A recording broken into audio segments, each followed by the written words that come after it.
ओम जयंती मंगला काली भद्रकाली कपालिनी दुर्गा क्षमा शिवा धात्री स्वाहा स्वधा नमस्तुते नमस्तस्ते नमस्तस्ते नमस्तस्ते नमो नमः। ओम नमः शिवाय। जय श्री कृष्णा। आप सभी दुर्गा भक्तों को चैत्र नवरात्रि की अत्यंत हार्दिक शुभकामनाएं। नवरात्रि के चौथे दिन श्री दुर्गा सप्तशती का 5वां, 6ठा, 7वां और 8वां अध्याय सुना जाता है। इस वीडियो में हम श्री दुर्गा सप्तशती के 7वें और 8वें अध्याय का श्रवण करेंगे। यदि आपने 5वें और 6ठे अध्याय का श्रवण नहीं किया है तो आप इसी चैनल पर पिछली वीडियो के माध्यम से श्री दुर्गा सप्तशती के चौथे दिन सुने जाने वाले अध्याय 5 और 6 का श्रवण कर सकते हैं। यदि आपने अध्याय 5 और 6 का श्रवण कर लिया है तो आप इस वीडियो के माध्यम से श्री दुर्गा सप्तशती के चौथे दिन सुने जाने वाले 7वें और 8वें अध्याय का श्रवण करें। परंतु उसके पहले श्री गणेश भगवान का हृदय से मनन करते हुए उनको साष्टांग प्रणाम करते हुए इस पाठ का प्रारंभ करते हैं। ओम श्री गणेशाय नमो नमः। ओम चंडिकाय नमो नमः। ओम दुर्गाय नमो नमः। अध्याय 7 में 27 श्लोकों में माँ दुर्गा द्वारा चंड मुंड दैत्यों के संहार का वर्णन है। महर्षि मेधा ने कहा, दैत्यराज की आज्ञा पाकर चंड और मुंड चतुरंगिनी सेना को साथ लेकर हथियार उठाए हुए देवी से लड़ने के लिए चल दिए। हिमालय पर्वत पर पहुंचकर उन्होंने मुस्कुराती हुई देवी जो सिंह पर बैठी हुई थी उन्हें देखा। जब असुर उनको पकड़ने के लिए तलवारें लेकर उनकी ओर बढ़े तब अंबिका को उन पर अत्यंत क्रोध आया और मारे क्रोध के उनका मुख काला पड़ गया। उनकी भ्रिकुटियां चढ़ गई और उनके ललाट में से अत्यंत भयंकर तथा अत्यंत विस्तृत मुख वाली लाल आंखों वाली काली प्रकट हुई, जो कि अपने हाथों में तलवार और पाश लिए हुए थी। वह विचित्र खड्ग धारण किए हुए थी तथा चीते के चर्म की साड़ी एवं नरमुंडों की माला पहन रखी थी। उसका मांस सूखा हुआ था और शरीर केवल हड्डियों का ढांचा मात्र था, जो भयंकर शब्द से दिशाओं को पूर्ण कर रही थी। वह असुर सेना पर टूट पड़ी और दैत्यों का भक्षण करने लगी। वह पार्श्व रक्षकों, अंकुशधारी महावतों, हाथियों पर सवार योद्धाओं और घंटा सहित हाथियों को एक हाथ से पकड़ पकड़ कर अपने मुंह में डाल रही थी और इसी प्रकार वह घोड़ों, रथों, सारथियों एवं रथों में बैठे हुए सैनिकों को मुंह में डालकर भयानक रूप से चबा रही थी। किसी के केश पकड़कर, किसी को पैरों से दबाकर और किसी दैत्य को छाती से मसलकर मार रही थी। वह दैत्यों के छोड़े हुए बड़े बड़े अस्त्र शस्त्रों को अपने मुंह से पकड़कर और क्रोध में भर उनको दांतों में पीस रही थी। उसने कई बड़े बड़े असुर भक्षण कर डाले, कितनों को रौंद डाला और कितनी उसकी मार के मारे भाग गए। कितनों को उसने तलवार से मार डाला, कितनों को अपने दांतों से समाप्त कर दिया और इस प्रकार से देवी ने क्षण भर में संपूर्ण दैत्य सेना को नष्ट कर दिया। यह देख महापराक्रमी चंड काली देवी की ओर लपका और मुंड ने भी देवी पर अपने भयानक बाणों की वर्षा अब आरंभ कर दी और अपने हजारों चक्र उस पर छोड़े। उस समय वह चमकते हुए बाण एवं चक्र देवी के मुख में प्रविष्ट हुए इस प्रकार से दिख रहे थे जैसे मानो बहुत से सूर्य मेघों की घटा में प्रविष्ट हो रहे हों। इसके पश्चात भयंकर शब्द के साथ काली ने अत्यंत जोश में भरकर विकट अट्टहास किया। उसका भयंकर मुख अब देखा नहीं जाता था। उसके मुख से श्वेत दांतों की पंक्तियां चमक रही थी। फिर उसने तलवार हाथ में लेकर शब्द कहकर चंड के ऊपर आक्रमण किया और उसके केश पकड़कर उसका सिर काटकर अलग कर दिया। चंड को मरा हुआ देखकर मुंड देवी की ओर लपका, परंतु देवी ने क्रोध में भरे उसे भी अपनी तलवार से यमलोक के द्वार पहुंचा दिया। चंड और मुंड को मरा हुआ देखकर उसकी शेष बची हुई सेना वहां से भाग खड़ी हुई। इसके पश्चात काली चंड और मुंड के कटे हुए सिरों को लेकर चंडिका के पास गई और प्रचंड अट्टहास के साथ कहने लगी, हे देवी, चंड और मुंड दो महादैत्यों को मारकर तुम्हें भेंट कर दिया है। अब शुंभ और निशुंभ का तुमको स्वयं वध करना है। महर्षि मेधा ने कहा, वहां लाए हुए चंड और मुंड के सिरों को देखकर कल्याणकारी चंडी ने काली से मधुर वाणी में कहा, हे देवी, तुम चूंकि चंड और मुंड को मेरे पास लेकर आई हो, अतः संसार में चामुंडा के नाम से तुम्हारी ख्याति विख्यात होगी। तो इस प्रकार से श्री दुर्गा सप्तशती का 7वां अध्याय संपूर्ण हुआ। तो एक बार प्रेम से बोलिए, माँ रणचंडिका की जय हो, माँ चामुंडा की जय हो। अब सुनते हैं श्री दुर्गा सप्तशती का 8वां अध्याय। ओम श्री गणेशाय नमो नमः, ओम दुर्गाय नमो नमः, ओम रणचंडिकाय नमो नमः। अध्याय 8 में 63 श्लोकों में माँ दुर्गा द्वारा रक्त बीजवध का वर्णन है। महर्षि मेधा ने कहा, चंड और मुंड नामक असुरों के मारे जाने से और बहुत सी सेना के नष्ट हो जाने से असुरों के राजा प्रतापी शुंभ ने क्रोध युक्त होकर अपनी संपूर्ण सेना को युद्ध के लिए तैयार होने की आज्ञा दी।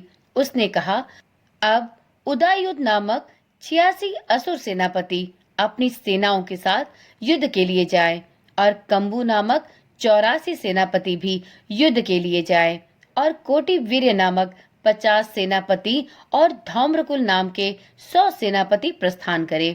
कालक, दौहिर्द, मौर्य और कालकेय यह दैत्य भी मेरी आज्ञा से सजकर युद्ध के लिए कूच करें। भयानक शासन करने वाला असुरों का स्वामी शुंभ इस प्रकार आज्ञा देकर एक बहुत बड़ी सेना के साथ युद्ध के लिए चल दिया। उसकी सेना को अपनी ओर आता देखकर चंडिका देवी ने अपनी धनुष की टंकार से पृथ्वी और आकाश के बीच का भाग गुंजा दिया। हे राजन, इसके पश्चात देवी के सिंह ने दहाड़ना आरंभ कर दिया और अंबिका के घंटे के शब्दों ने उस ध्वनि को और भी बढ़ा दिया। धनुष की टंकोर, शेर की दहाड़ और घंटे के शब्द से पृथ्वी और आकाश के बीच का भाग गूंज उठा और इसके साथ ही देवी ने अपने मुख को और भी भयानक बना लिया।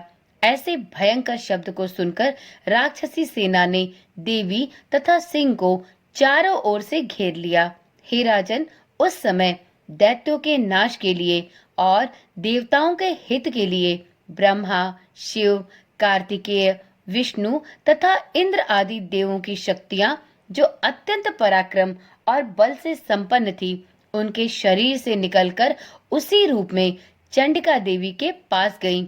जिस देवता का जैसा रूप था, जैसे आभूषण थे और जैसा वाहन था, वैसा ही रूप, आभूषण और वाहन लेकर उन देवताओं की शक्तियां दैत्यों से युद्ध करने के लिए आईं। हंस युक्त विमान में बैठकर और रुद्राक्ष की माला तथा कमंडलू धारण करके ब्रह्मा जी की शक्ति आई। वृषभ पर सवार होकर, हाथ में त्रिशूल लेकर, महानाग का कंकड़ पहनकर और चंद्र रेखा से भूषित होकर भगवान शंकर की शक्ति माहेश्वरी आई और मोर पर आरूढ़ होकर हाथ में शक्ति लिए दैत्य से युद्ध करने के लिए कार्तिकेय जी की शक्ति उन्हीं का रूप धारण करके आई। भगवान विष्णु की शक्ति गरुड़ पर सवार होकर शंख, चक्र, श्रांग, गदा, धनुष तथा खड्ग हाथ में लिए हुए आई। श्री हरि की शक्ति वाराही, वाराह का शरीर धारण करके आई और नृसिंह के समान शरीर धारण करके उनकी शक्ति नारसिंह भी आई।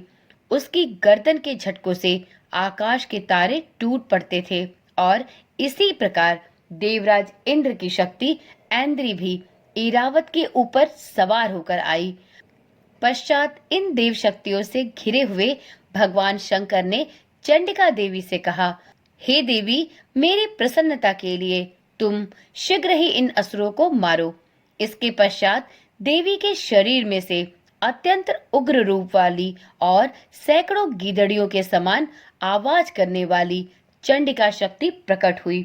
उस अपराजिता देवी ने धूमिल जटा वाले भगवान शंकर जी से कहा, हे प्रभु, आप मेरी ओर से दूत बनकर शुंभ और निशुंभ के पास जाइए और उन अत्यंत गर्वीले दैत्यों से कहिए तथा उनके अतिरिक्त और भी जो दैत्य वहां युद्ध के लिए उपस्थित हो उनसे भी कहिए, जो तुम्हें अपने जीवित रहने की इच्छा हो तो त्रिलोकी का राज्य इंद्र को दे दो। देवताओं को उनका यज्ञ भाग मिलना आरंभ हो जाए और तुम पाताल को लौट जाओ।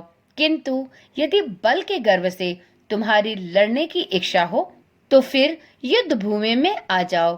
तुम्हारे मांस से मेरी योगिनियां तृप्त होंगी। चूंकि उस देवी ने भगवान शंकर को दूत के कार्य में नियुक्त किया था, इसलिए वह संसार में शिवदूती के नाम से विख्यात हुई।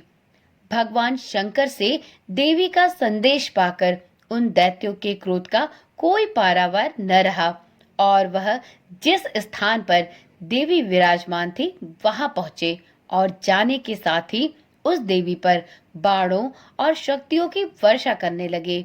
देवी ने उनके फेंके हुए बाणों, शक्तियों, त्रिशूल और फरसों को अपने बाणों से काट डाला और काली देवी उस देवी के साथ आगे खड़ी होकर शत्रुओं को त्रिशूल से विदीर्ण करने लगी और खटवांग से कुचलने लगी।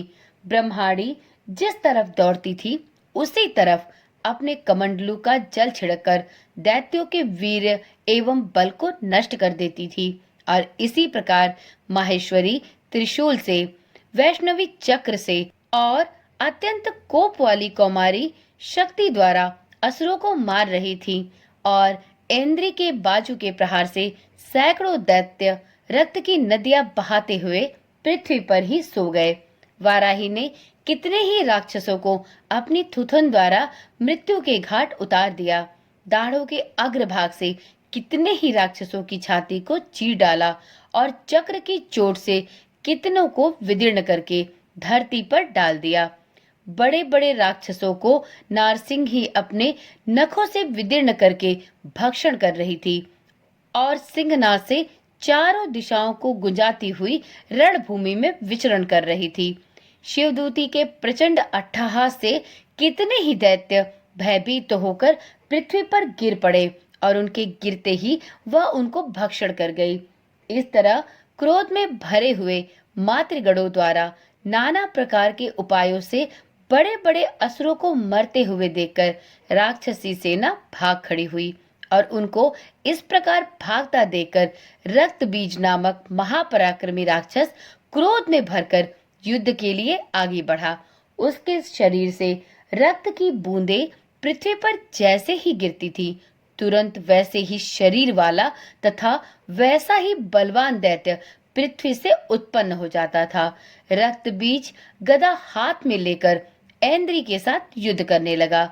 जब ऐन्द्री शक्ति ने अपने वज्र से उसको मारा तो घायल होने के कारण उसके शरीर से बहुत सा रक्त बहने लगा और उसकी प्रत्येक बूंद से उसके समान ही बलवान तथा महापराक्रमी अनेकों दैत्य भयंकर रूप से प्रकट होने लगे।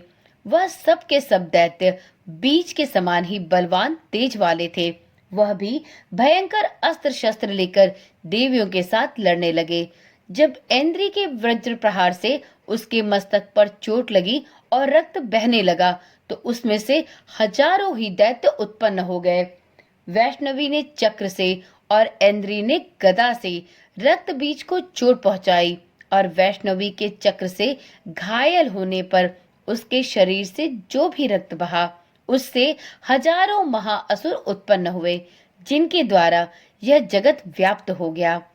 कौमारी ने शक्ति से, वाराही ने खड़ग से और माहेश्वरी ने त्रिशूल से उसको घायल किया।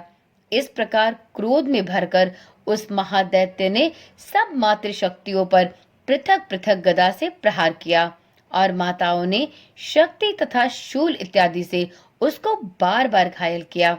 उससे सैकड़ों महादैत्य उत्पन्न हुए और इस प्रकार उस रक्त बीज के रुधिर से उत्पन्न हुए असुरों से संपूर्ण जगत व्याप्त हो गया, जिससे देवताओं को भय हुआ। देवताओं को भयभीत देखकर चंडिका ने काली देवी से कहा, हे चामुंडे, अपने मुख को बड़ा करो और शस्त्राघात से उत्पन्न हुए रक्त बिंदुओं तथा रक्त बिंदुओं से उत्पन्न हुए महाअसुरों को तुम अपने इस मुख से भक्षण करती जाओ। इस प्रकार रक्त बिंदुओं से उत्पन्न हुए महादैत्यों को भक्षण करती हुई तुम रणभूमि में विचरो। इस प्रकार रक्त क्षीण होने से यह दैत्य नष्ट हो जाएगा। तुम्हारे भक्षण करने के कारण अन्य दैत्य उत्पन्न नहीं होंगे। काली से इस प्रकार कहकर चंडिका देवी ने रक्त बीज पर अपने त्रिशूल से प्रहार किया और काली देवी ने अपने मुख में उसका रक्त ले लिया।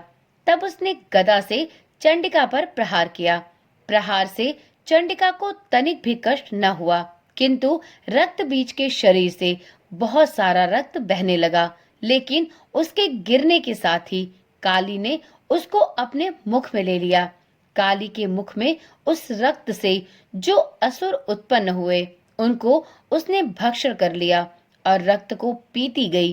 तदंतर देवी ने रक्त बीज को, जिसका कि खून काली ने पिया था, चंडिका ने उस दैत्य को वज्र, बाण, खड्ग तथा रिष्टि इत्यादि से मार डाला।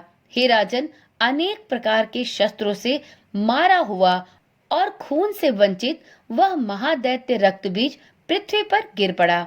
हे राजन, उसके गिरने से देवतागण अत्यंत प्रसन्न हुए और माताएं उन असुरों का रक्त पीने के पश्चात उद्धत होकर नृत्य करने लगी। तो इस प्रकार से श्री दुर्गा सप्तशती का 8वां अध्याय संपूर्ण हुआ। तो एक बार प्रेम से बोलिए, माँ रणचंडिका की जय हो, माँ भगवती भवानी की जय हो। तो चलिए मित्रों, आज की वीडियो यहीं पर समाप्त करते हैं। कल मिलते हैं नवरात्रि के 5वें दिन सुने जाने वाले श्री दुर्गा सप्तशती के 9वें और 10वें अध्याय के साथ। तब तक के लिए ओम नमः शिवाय, जय श्री कृष्ण, राधे राधे।